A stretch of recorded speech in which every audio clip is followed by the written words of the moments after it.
அஸ்ஸலாமு அலைக்கும் அன்வரு. வலைக்கும் அஸ்ஸலாம் முசின் சாப். மீன் பிடிக்கிற போல சும்மா இருக்கிற நேரம் 2 மீன்குட்டி இழுத்துக்கலாம் என்னதான் முசின் சாப். அது சரி, நீங்கள் ஏன் இந்த பக்கம்? மரத்தில் காய்ந்திருக்கு, பீக்கலாம்னு புகாரியை பார்க்க வந்த பயணம். முழங்கால என்னமோ நோவுன்னு காலையில் சொன்னான் புகாரி.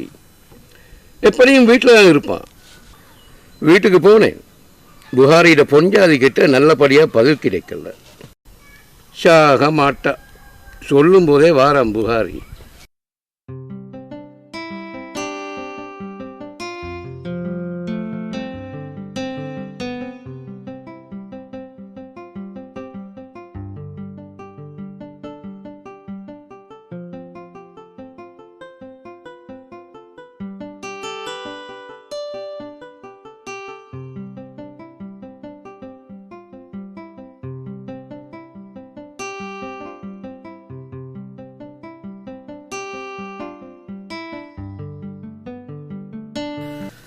கேள்விப்பட்டேன் என்னை தேடி மூசின் சாப் வந்த என்று.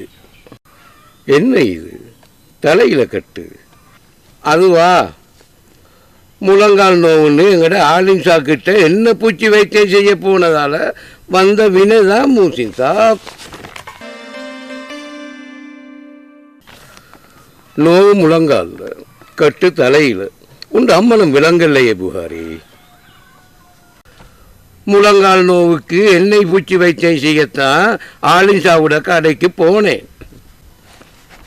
இனி எண்ணெய் பூச்சி ஸ்பெஷல், எண்ணெய் பூச்சி நார்மல் அப்படின்னு 2 முறை இருக்குன்னு சொல்லிட்டாங்க அங்க. அதுலேயும் ஸ்பெஷல் நார்மல்னு 2 வகையா? ஆலிம்ட கையால் எண்ணெய் பூச்சி விட்டா நார்மலாம், ஆலிசாவோட பொஞ்சாதி எண்ணெய் பூச்சி விட்டா ஸ்பெஷலாம். எதுக்கும் ஸ்பெஷலாகவே இருக்கட்டும்னு காலை நீட்டிட்டேன். அதுக்கு பின்ன சுகமாக இருந்துச்சா மறுகாலுக்கும் எண்ணெய் பூசை நீட்டிட்டேன். இன்னுமே தலைக்கட்டு பற்றி சொல்லலையே.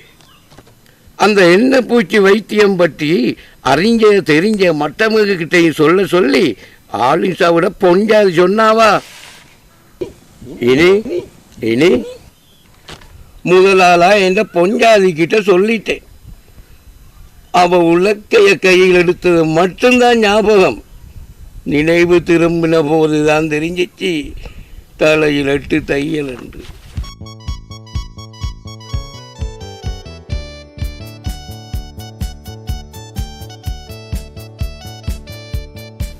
இப்படிதான் மக்கள் அவரு சொன்ன இவரு சொன்ன என்று எடுத்த அடிக்கே மற்றவங்க கிட்ட சொல்லிவிடக்கூடாது இல்லையா மக்கள்?